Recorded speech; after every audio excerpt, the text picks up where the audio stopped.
नमस्कार, आप देख रहे हैं न्यूज इंडिया। न्यूज इंडिया के न्यूज आवर में आपका स्वागत है। मैं हूं नीरज। खबरों की शुरुआत हेडलाइन से। बॉलीवुड एक्टर सुशांत सिंह अपने ही घर में लगाए फांसी, जांच में जुटी पुलिस। बिहार के इस इलाकों में पग पर बिछी बंदूकें जमीन के लिए बहती है। लगातार चौथे दिन 10,000 से ज्यादा केस, अब तक 56 लाख लोगों ने की जाँच। पाकिस्तान कर चुका है नाकाम हरकत, भारत की तरफ से मुंहतोड़ जवाब।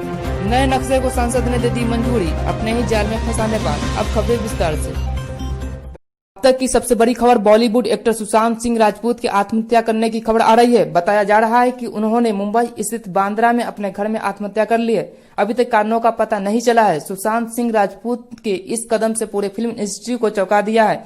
सुशांत सिंह राजपूत ने किस देश में मेरा दिल है इस नाम के डेली सोप में काम किया, पर उसको पहचान एकता कपूर के धारावाहिक पवित्र रिश्ता से मिली। उनके बाद सुशांत सिंह को फिल्में मिलने लगी।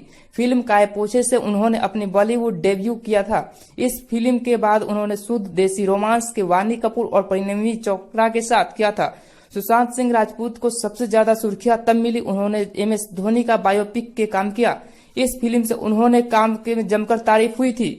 सुशांत सिंह राजपूत को इसके बाद लगातार फिल्में मिलने लगी। उसमें सोन चिरैया, छिछोरे और केदारनाथ जैसे फिल्में प्रमुख थी। सुशांत सिंह राजपूत का जन्म बिहार के पटना में 21 जनवरी 1986 ईस्वी को हुआ था। वे बिहार के ही पूर्णिया जिले में रहने वाले थे।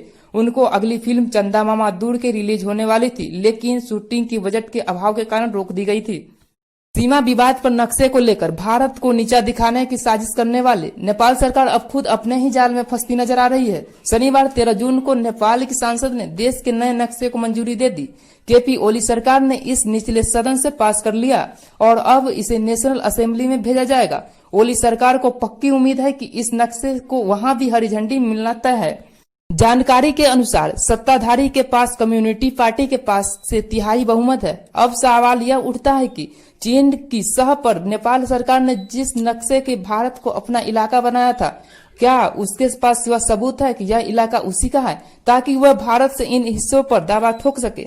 दरअसल नए नक्शे में संसद के पास करने के बाद नेपाल की सरकार ने एक कमेटी बनाई है, जिससे कहा जाता है कि वे उन दस्तावेजों की तलाश करे जो साबित कर सके कि जिस इलाकों पर नेपाल ने दावा किया है वे उसी का हो।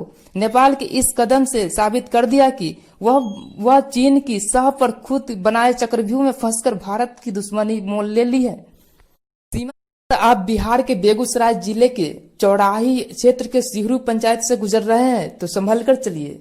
कभी भी आपका बंदूकधारी अपराधियों से सामना हो सकता है। यहाँ दिन दहाड़े भी बंदूकधारी दिख सकते हैं। चौराही OP क्षेत्र के विशाल उत्तर इलाकों में वाजिदपुर भूमि विवाद में खूनी संघर्ष को लेकर इन दिनों सुर्खियों में है। यहाँ सरेआम बंदूक पिस्टल लेके लोग घूमते दिखाई देते हैं। जब मन होता है तब किसी को गोली मार दी जाती है। जमीन कब्जा तो आम बात हो चुका है। विगत एक माह पहले वाजिद में 2 वामपंथियों के दल CPIO और CPM के खूनी संघर्ष की प्रयोगशाला बन गई है। हत्या, गोली मारना और अंधाधुंध गोलीबारी की घटना इलाका भर थर्राया हुआ है। लोग यहाँ दहशत में रहते हैं। जम्मू कश्मीर में आतंकियों के खिलाफ चल रहे अभियानों में भारतीय सेना को मिल रही सफलताओं से बौखलाए पाकिस्तान ने प्रदेश में LOC के युद्ध का मैदान बना दिया है और इस साल अब तक पाकिस्तान 2000 से अधिक बार सीमा पर युद्ध विराम उल्लंघन कर चुका है। शनिवार को पाकिस्तान के इस तरफ से ऐसे ही एक हिमाकत में जम्मू के पूंछ सेक्टर से भारतीय सेना के एक जवान शहीद हो गए। जम्मू में रक्षा मंत्री के प्रस्ताव में लेफ्टिनेंट कर्नल देवेंद्र आनंद के मुताबिक 13 जून को पाकिस्तान की तरफ से LOC पर जम्मू के पूंछ सेक्टर से पाकिस्तान के युद्ध विराम का उल्लंघन किया। पाकिस्तान ने सीमा के अग्रणीय चौकियों और रिहायशी इलाकों को निशाना बनाते हुए छोटे हथियारों से गोलीबारी की और मोर्टार शॉल भी दागे। सीमा पर तैनात भारतीय सेना ने जवानों को पाकिस्तानी की इस हिमाकत का मुंहतोड़ जवाब दिया और इस फायरिंग में भारतीय सेना के एक जवान घायल हो गए। सेना तुरंत अपने जवान को इलाज के लिए ले गई, लेकिन कुछ ही देर बाद घायल जवान ने अपना सर्वोच्च बलिदान दे दिया। जम्मू भारत में पिछले 24 घंटा में कोरोना वायरस से एक दिन में सर्वाधिक 11,929 नए मामले सामने आए। इसके साथ ही संक्रमितों की संख्या बढ़कर 3,20,922 हो गई। संक्रमितों में 311 और लोगों की मौत के साथ मृतक संख्या 9,195 पर पहुंच गई।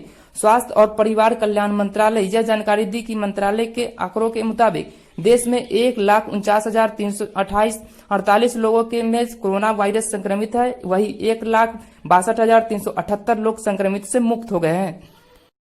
आज के बुलेटिन में बस इतना ही। बने रहिए आपके अपने चैनल न्यूज इंडिया पर। धन्यवाद।